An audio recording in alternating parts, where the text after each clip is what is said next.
Wondery.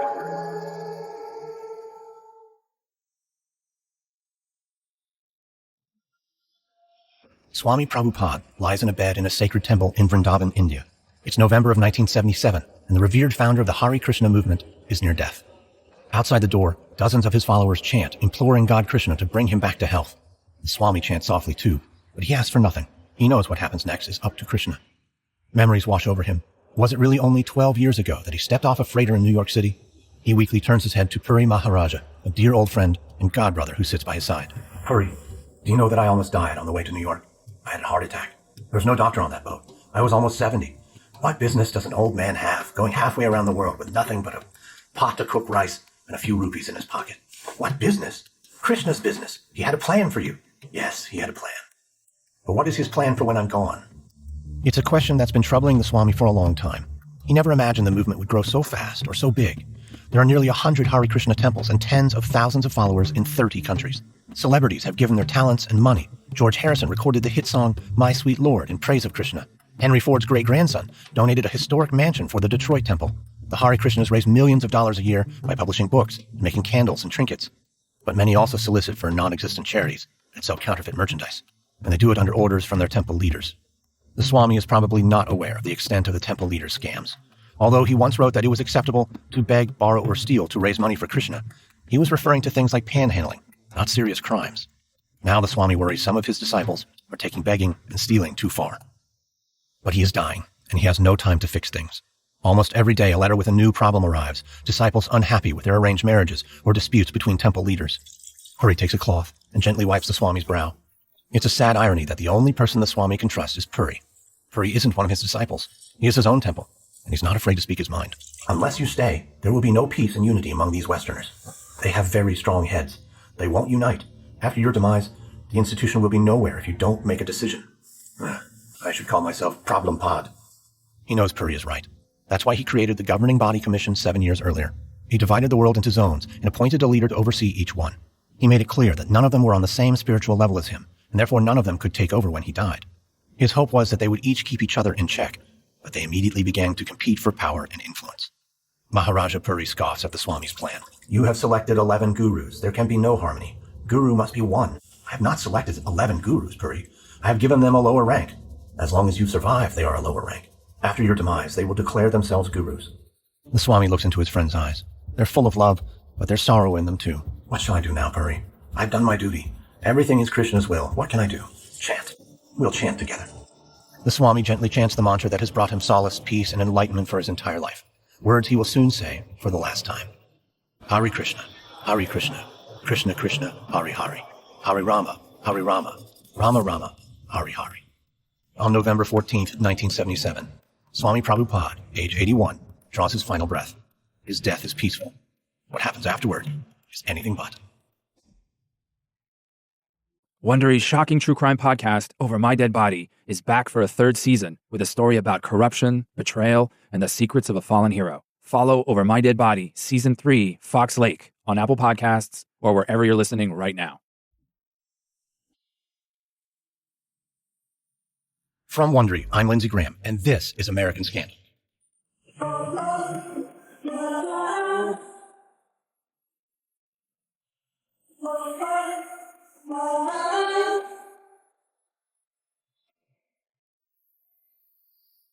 This is the third episode of our 6-part series on a scandal that started with peaceful chanting but ended in murder. In our last episode, an ambitious young disciple named Keith Ham tried to wrest control of the movement from the elderly Swami who founded it.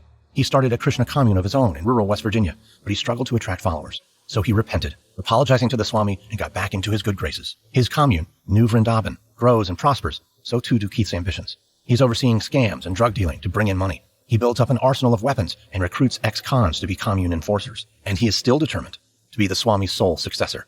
This is episode 3, A Vigil of Vultures. In February of 1978, the 11 most powerful members of the governing body commission gather in Mayapur, a holy city on the banks of the Ganges River. It's their first meeting since the Swami's death. They sit on pillows around a long table. And just as the Swami's friend predicted, there's nothing resembling harmony. Keith Ham, Kirtanananda, slaps his palm against the tabletop as a debate rages. If we aren't worshipped as Swami Prabhupada was, the followers' faith will be shaken. We need to be called gurus. Rameshvar shakes his head angrily.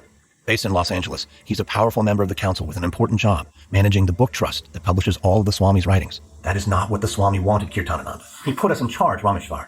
It's up to us to decide. It's up to us to carry out his wishes. Our job is to interpret his wishes. Here's what we'll say to the devotees. Someone write this down. Prabhupada has chosen 11 of his disciples to be initiating gurus. Previously, many of their godbrothers have dealt with these gurus as familiar friends. Now, these godbrothers are to be worshipped as genuine spiritual masters. What do we think? Rameshwar looks at the others. He could keep arguing, but he knows it's pointless. Most of them fly first class around the world. One of them eats off gold-plated dishes and travels around Europe in a Mercedes limousine. Another has a private chef. Each of them lives lavish lifestyles while preaching that material things are meaningless. They behave more like emperors than gurus. It's not what the Swami intended, but Rameshwar can see he's outnumbered, so he gives in. After all, there are worse things than being worshipped as a god. With their new guru status established, they look for a way to convey their higher rank to the devotees. They come up with a simple solution. Each temple will have 3 elaborate and identical thrones. One will be roped off and have the Swami statue or picture on it so that his presence will always be felt. Another will be for the local guru, and the third throne will be for visiting gurus. The powerful message, conveyed by furniture, is that they are all equal to the Swami. Finally, the 11 board members compose verses for devotees to sing in their honor. They fly back to their temples, first class, with a renewed sense of purpose and ambition. When Hansadutta steps off the plane in San Francisco, he's met by a flock of devotees filling the airport terminal, waiting to give him a hero's welcome. There are so many of them, singing, dancing, and shouting Hansadutta's praises that other passengers have trouble getting through the throng. There are reporters there too. Hansadutta feels like a rock star. He breaks out to an ecstatic dance, working the crowd into a frenzy. But the festive mood is broken when one of the reporters calls out to him, "There are rumors that women in the Berkeley Temple have been abused. Do you have a comment?" Hansadutta tries to stammer an excuse, but he has a problem. The rumors are true. One way the Krishnas raise money is by soliciting donations for non-existent charities. They've learned that teams of young, attractive women dressed in street clothes bring in the most cash. The disciple who manages the team at Hansadutta's temple is a tyrant by the name of Jiva. He's a former San Quentin inmate who jokes that his life's ambition is to be a pimp. But he's not joking. If the women on his team bring in their quota of money, he has sex with them. If they don't, he beats them. And to keep them working 18 hours a day, he gives them amphetamines. Hansadutta has a drug habit of his own. He is addicted to cough syrup and barbiturates. The drugs have made him paranoid and erratic, and now, with the press sniffing around about abuse at the Berkeley Temple, his paranoia is in full swing. Jiva has become a liability. When he returns to the temple, Hansadutta summons Jiva to his office. It's simple and sparse, all the better to hide Hansadutta's elaborate ambitions. Jiva enters and, as is custom, prostrates himself. While Jiva's lying on the floor, Hansadutta jumps onto his back and presses the muzzle of a .38 against his head. He tells Jiva he's no longer in charge of the women. They'll report to him now. Jiva does not argue with a man who's holding a gun. Hansadutta leans in and whispers in Jiva's ear, "You are also going to take a vow of sannyas." Sannyas is the final stage of spiritual evolution, where a devotee takes a vow of renunciation, lets go of the material world, and concentrates on the spiritual one. Being a sannyas requires a vow of celibacy. It's not a vow one usually takes at gunpoint, but Jiva doesn't have much of a choice. And as for Hansudatta's own vow of celibacy, well, the women belong to him now, and he's a supreme spiritual leader. He'll do what he wants. As word spreads that the 11 governing board council members have declared themselves equal to the Swami, a group of temple leaders come together to oppose what they derisively call the Magnificent 11. They campaign to have the new gurus removed from office, and the dispute grows violent. The Hare Krishna movement is starting to fracture, but the Magnificent 11 are determined to hold on to their power. Since his return from Mayapur, Keith Ham focuses on completing the construction of the Palace of Gold. It will be the centerpiece of New Vendavan, his West Virginia commune. Originally, the palace was to be a tribute to the Swami and the place where he would spend his final days. Now that the Swami has died, Keith vows to make it the most spectacular temple in the world. None of the New Vrindavan residents have formal training in architecture, but that doesn't stop them. The temple will have over 8,000 square feet of gold leaf on the exterior walls, crystal chandeliers, and marble from 17 countries adorning the interior. Each of the stained glass windows has over 1,500 pieces of hand-cut glass. The plans call for manicured grounds leading to a lake with a boat shaped like a giant swan. Keith still says it's a shrine to the Swami, but his real plan is to entice followers to leave other temples, to move to New Vrindavan and worship him. From there, he'll take over the movement to be the Swami's sole successor. The locals in the neighboring town of Moundsville are curious about the ornate structure sprouting from the foothills. Keith harnesses their curiosity by pitching it as part temple and part tourist attraction. Tourists will bring in revenue for the Hare Krishnas as well as the town, creating goodwill all around. To further solidify his good neighbor status, Keith starts a program to bring free meals to local residents who live in poverty. He envisions the Krishnas and the West Virginia locals coexisting in harmony. But Deputy Tom Westfall watches the new activity with growing concern. He keeps close tabs on the residents' comings and goings and runs background checks on new residents. Ever since Keith's false claim of a biker gang attack at the commune, the new arrivals have been different. Many of them have rap sheets for violent crimes. Westfall cultivates informants wherever he can, but most of the Hare Krishnas want nothing to do with cops. The locals are more forthcoming. If they had their way, Westfall would run the Krishnas out of town. They view them as strange interlopers with orange robes, nonsense chanting, and weird haircuts. They routinely hassle Krishnas who go into Moundsville. Someone even burned down a devotee's home, but Westfall hasn't been able to ID a suspect. Keith isn't counting on cops like Westfall to protect the Hare Krishnas. After the alleged biker gang attack, the Swami urged Keith to defend the commune himself. So as far as Keith's concerned, he has the Swami's blessing to use any means necessary. And as fate, or perhaps Krishna would have it, Thomas Drescher showed up a few months later. In April of 1978, Keith initiates Drescher and gives him the name Tirtha. Tirtha's unofficial title is Chief Enforcer. He has a plan for how to stop the locals from harassing the devotees. All it will take is a little negotiating. He keeps his eye on a local bar called the Skyview Inn. It's on a road that runs through the middle of the Krishna's territory, and it's a favorite watering hole of locals. After a night of drinking, they'll often try to run Krishnas off the road or take pot shots at their houses. One of the worst offenders lives in a battered trailer across the street from the Skyview Inn. His name is Jerry Williams, and Tirtha is determined to teach him a lesson. He just needs the right opportunity. One gloomy, overcast day, Tirtha is passing through the nearby village of Elm Grove. It's nothing but a couple of shops and a supermarket, but sitting in the supermarket parking lot is Jerry's pickup. Tirtha takes it as a sign. He parks his truck and grabs the Louisville Slugger he keeps behind the passenger seat. He sits on the running board and waits patiently.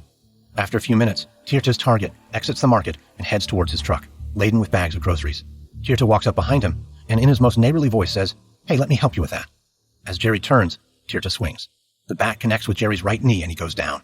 But Tirtha isn't done. He raises the bat and hits Jerry again and again as he writhes on the ground. When Tirtha's satisfied his point has been made, he leans in and smiles. "Think about this the next time you play games with us, Jerry. There's a lot more coming if you don't wise up." Next, Tirtha firebombs a local's house to retaliate for the Krishna home that was burned down. Rumors spread through town that the hairy critters are armed and dangerous, and the harassment drops off. Tirtha's methods are effective. But it's not just the locals who fear Tirtha. Many of the residents are afraid of him too, and Tirtha likes it that way. He's got a sadistic streak, and he enjoys seeing fear in a man's eyes when he walks into a room. The devotees begin to worry. Is Tirtha following orders from Keith, or is he a lone wolf? Some argue that Tirtha is crazy, doing things Keith would never approve of. Others insist that Keith is orchestrating every move, but pretends to be in the dark so he can't be held responsible. Whomever is pulling the strings, it's just the beginning of a violence that will turn locals even more against them and have the Krishna community terrified.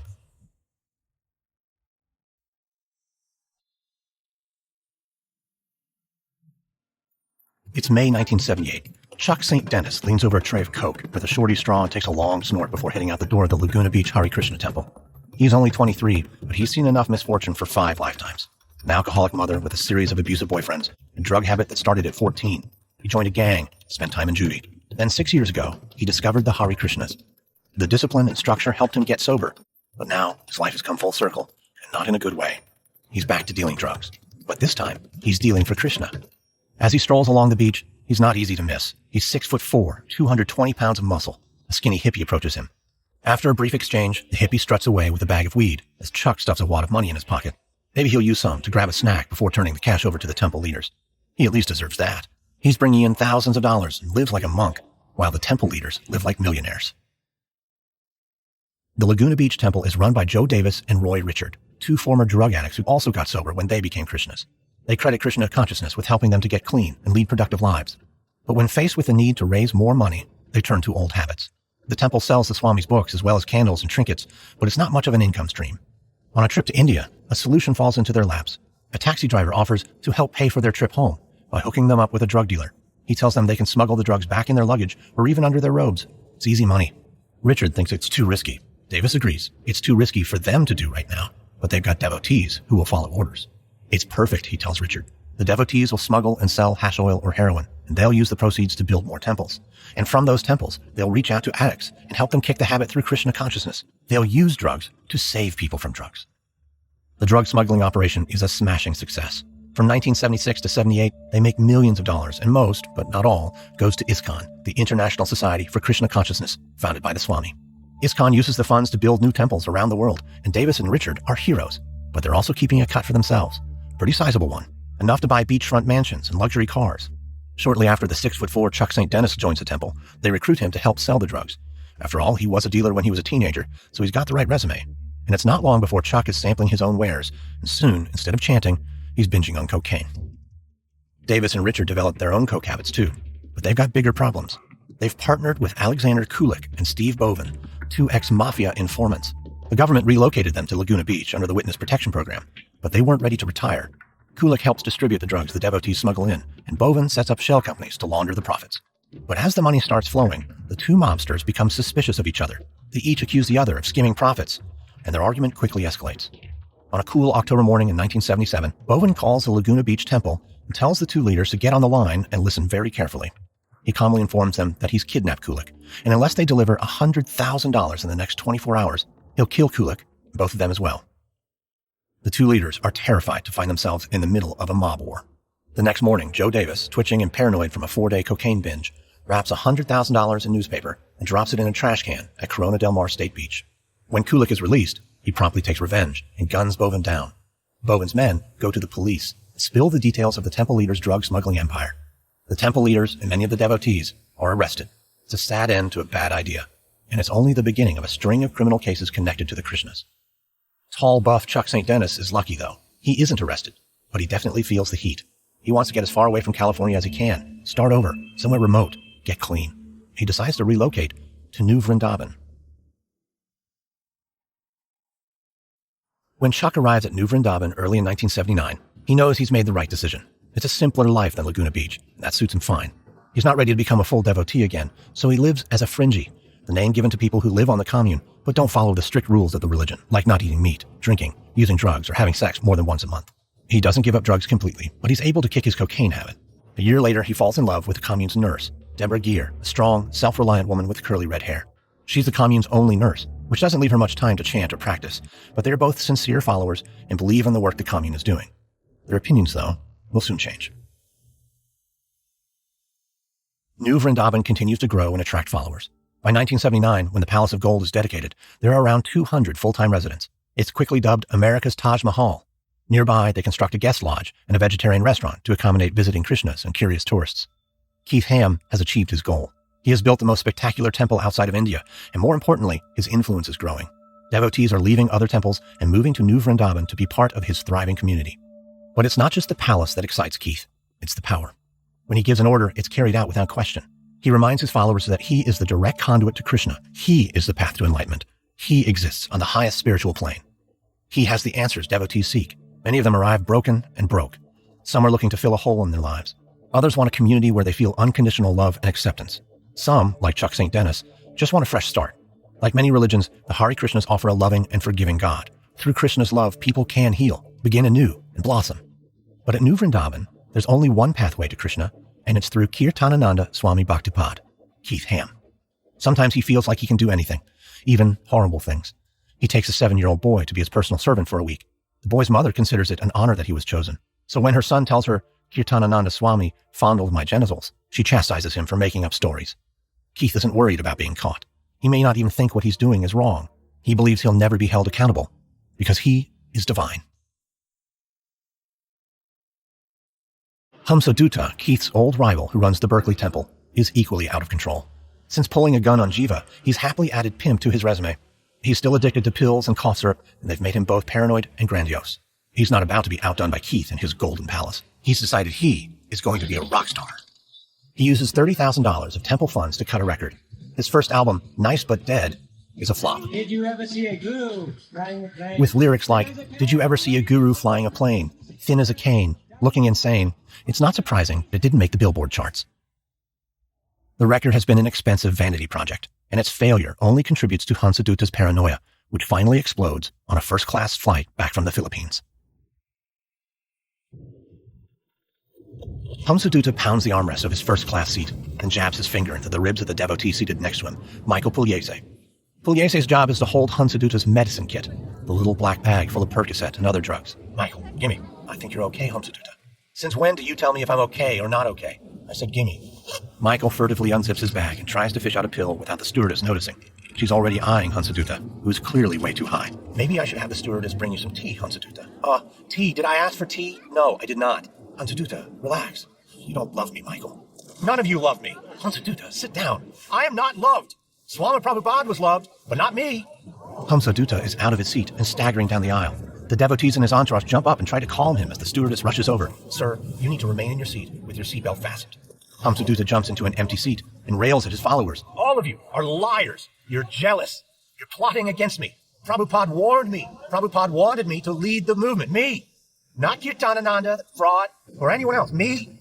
The plane hits an air pocket, and Hansadutta tumbles into the lap of a startled passenger. He leaps up and runs down the aisle, screaming. 2 stewards rush forward from the coach cabin and tackle him. When the plane touches down in San Francisco, his devotees fill the terminal as they always do, waiting to provide an elaborate welcome to their intrepid leader. But this time, instead of chanting and dancing, they stand in stunned silence as Hansadutta is led off the plane in handcuffs. Despite Hansadutta's drug-addled meltdown, nothing happens. No trial, no conviction. He goes back to his temple, where he remains in power, getting more paranoid and delusional by the day. He decides to build up an arsenal of weapons, just like his rival Keith Ham, 3,000 miles away. And like Keith, none of his devotees question him. And also like Keith, he enlists a devotee with an unsavory past to help him, a Ukrainian who goes by the name Vipra, and stockpiles .357 Magnums, 9mm, and HK-91 assault rifles. Officer Joe Sanchez of the Berkeley Police Department has been monitoring the Krishna Temple with alarm. Much like Tom Westfall, the deputy sheriff in West Virginia who's been keeping tabs on New Vendavan, it's a personal project. When Officer Sanchez runs background checks on some of the devotees, he's shocked. They have serious rap sheets, assault, drug smuggling, robberies, and lots of money is flowing into the temple and into Hansadutta's hands. His superiors aren't interested in launching a full-scale investigation of the temple, so he contacts the FBI and the IRS, but they just send form letters in reply. His research keeps pointing to New Vrindavan, and he hears about a local deputy who's been watching the Krishnas for years. When he calls Deputy Westfall, he finds a kindred spirit. They spend an hour comparing notes. They agree that while many of the Krishnas are sweet, harmless hippies, they've seen an alarming number of hardened criminals moving in. It seems pretty clear that the Hare Krishnas are involved in all sorts of illegal activities.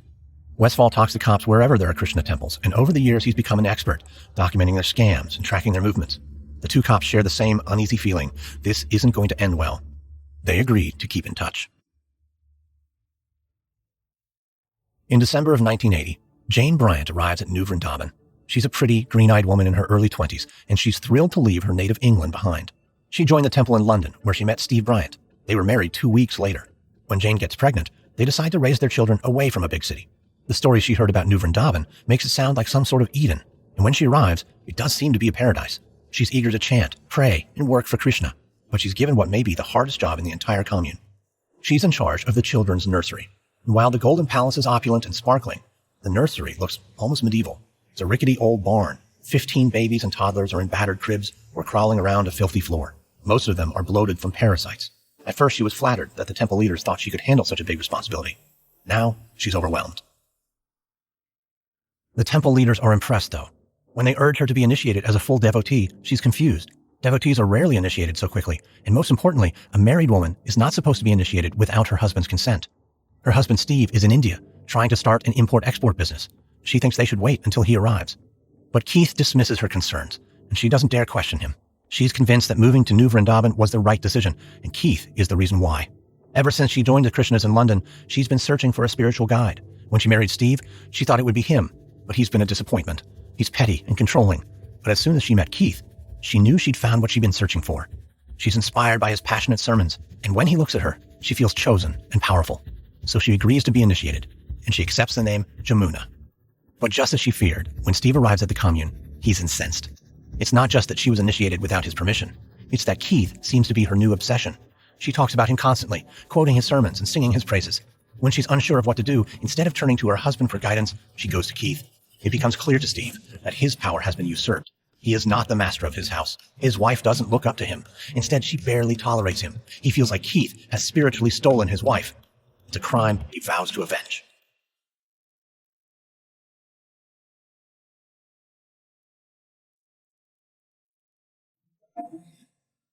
Hansadutta is spiraling out of control. He's spending more and more time at the Berkeley Temple's 400-acre farm in the Northern California wine country, enjoying nature, breathing the clean air, and building an arsenal of weapons. Every morning he heads out for target practice in a field. Whether it's a lack of talent or just drugs clouding his vision, he's not much of a marksman. One morning, a 5-year-old child is playing in the field. Hansadutta misses his target by a wide margin and hits the boy. Luckily, the bullet strikes him in the hand, and the boy survives. The child and his parents are whisked away to India, and no one is allowed to speak of the incident.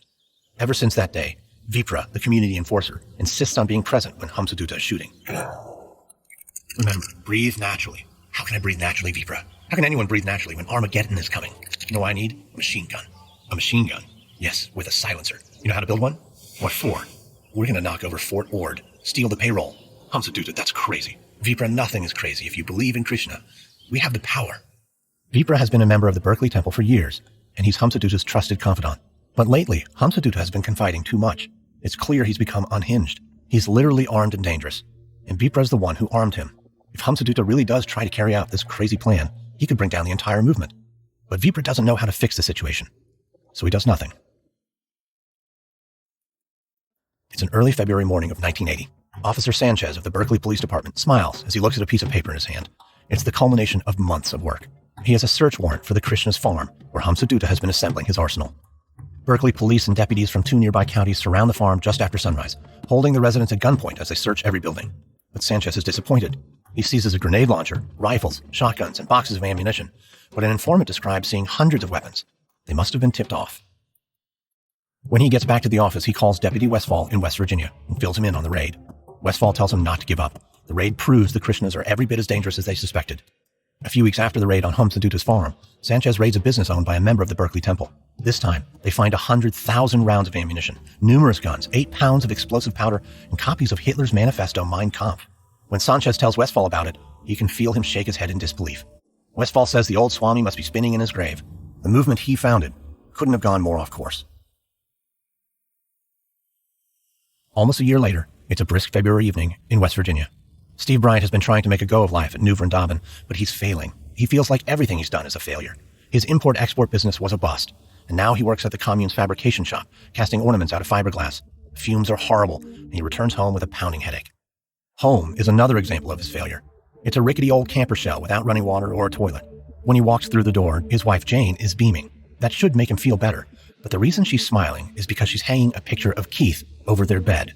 Steve turns around and walks out, his head and his heart both pounding now. He walks to the commune's lake, trying to figure out where his life went off course. He was a college dropout, with a surfer's good looks and a mellow demeanor when he joined the Detroit Temple in '74. He fit in, and people liked him. Soon after, he decided to move to the Los Angeles Temple, where his trusting nature was taken advantage of. In his mind, he calls it the incident. Steve was a good masseur, and in LA, he considered it an act of service to give massages to the senior disciples. But one day, a high-ranking disciple demanded more than just a massage. Steve balked, deeply uncomfortable. But the disciple kept pressuring him, saying he was on a higher spiritual plane than Steve, and that this wasn't a physical act, it's an act of spiritual devotion. Steve couldn't contradict a respected disciple. He gave in, and was left feeling guilty, confused, and angry. He's a failure. As a devotee, a father, and most of all, as a husband. He's miserable, but his wife Jane is thriving. She fawns over Keith, talking about him constantly. As Jane's husband, Steve should be the object of her affection. Instead, it's Keith. Steve feels trapped. He knows he deserves better. He has so much more to offer the commune. All he needs is the opportunity to prove himself. He should have a job with real responsibilities, not making cheap ornaments and breathing toxic fumes.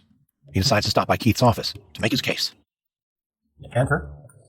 Steve tries to stand tall and proud, but as soon as he walks in, Keith's smiling face becomes a sneer, and Steve's confidence evaporates.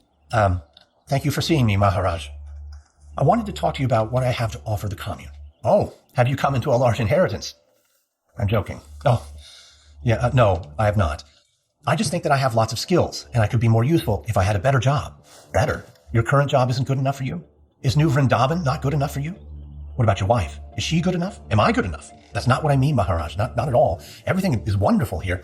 It's just that I get terrible headaches from the fiberglass fumes. The problem is not the fumes. The problem is you. You haven't sufficiently surrendered. But I chant, there's more to spiritual surrender than chanting. You have so far to go. I'm trying to guide you, yet you come here to complain. Oh, no, Maharaj, I'm not complaining. You should work all day, then drop your knees in gratitude and thank me for the opportunity to be of service. But I am grateful. I just thought, that is all. You were dismissed. Hare Krishna. Hare Krishna. Steve goes back to his miserable job, but every day his anger grows. While Jane's devotion increases, his begins to fade. He is convinced Keith has spiritually stolen his wife. He chants less often. He begins to hang out with some of the fringies. He starts drinking again. He broods and obsesses about getting Jane back. But mostly, he continues to feel like a failure. As a husband, as a devotee, and as a man. In the way he sees it, Keith Ham is the cause of all his problems. One rainy day in April, Steve is on a rickety ladder trying to cover his leaking trailer with a tarp. He looks out across the commune where the main temple spire stabs the gray sky. He feels like it's stabbing him in the back. That's where Keith sits on his decorated throne, while devout followers stand in a long line to toss flower petals at his feet and show their submission by prostrating themselves one by one at his feet. Keith is treated like a king, while Steve's merely a low peasant. Steve is beginning to suspect that Keith is a fraud. Rumors are swirling about Keith's un-Krishna-like activities, that he funded the construction of the Palace of Gold by having devotees smuggle drugs, that he's taking a cut of all the money that's coming in and keeping it for himself. He's starting to think that Keith is a sociopath, masquerading as a spiritual leader. Someone needs to expose him. To do so would be serving Krishna, but it would also take guts and determination. Steve's always just been a follower.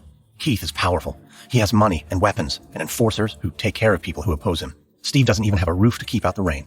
He closes his eyes and chants, asking Krishna to show him his destiny, but no sage voice echoes in his head, only the pounding of the rain on the roof and the steady drip on the counter where a new leak has just appeared. Keith told him he needs to surrender. Steve laughs bitterly. He's beyond surrender. He's ready to give up. But fate, or Krishna, does have a plan for Steve Bryant. He will bring Keith Ham down, but it won't be an act of surrender. It will be the ultimate sacrifice. On the next episode of American Scandal, Tirta takes his role as enforcer to a whole new level, and a new whistleblower levels explosive allegations against Keith. From Wondery, this is American Scandal. If you've enjoyed this podcast, subscribe now on Apple Podcasts, Spotify, Google Podcasts, Wondery.com, or wherever you're listening to this right now. If you're listening on a smartphone, tap or swipe over the cover art of this podcast. You'll find the episode notes, including some details you may have missed. You'll also find some offers from our sponsors. By supporting them, you help us offer this show to you for free. If you'd like to hear more of American Scandal and other Wondery shows, in addition to extra content, early access, and exclusive perks, you can subscribe to Wondery Plus. Go to Wondery.com/plus. That's Wondery.com/PLUS. And just a quick note about our reenactments. In most cases, we can't know exactly what was said, but everything in our show is based on historical research. Our consultant for this series is Henry Doktorsky, a former Hare Krishna devotee who lived at New Vendavan for 15 years. He is the author of the book, Killing for Krishna, The Danger of Deranged Devotion. It contains a lot more details and stories you'll want to hear. You can find it on Amazon. American Scandal is hosted, edited, and executive produced by me, Lindsey Graham, for Airship. Sound design by Derek Behrens. This episode is written by Steve Chivers, editing by Andrew Stelzer. Executive producers are Stephanie Jens, Marsha Louie, and Hernan Lopez for Wondery.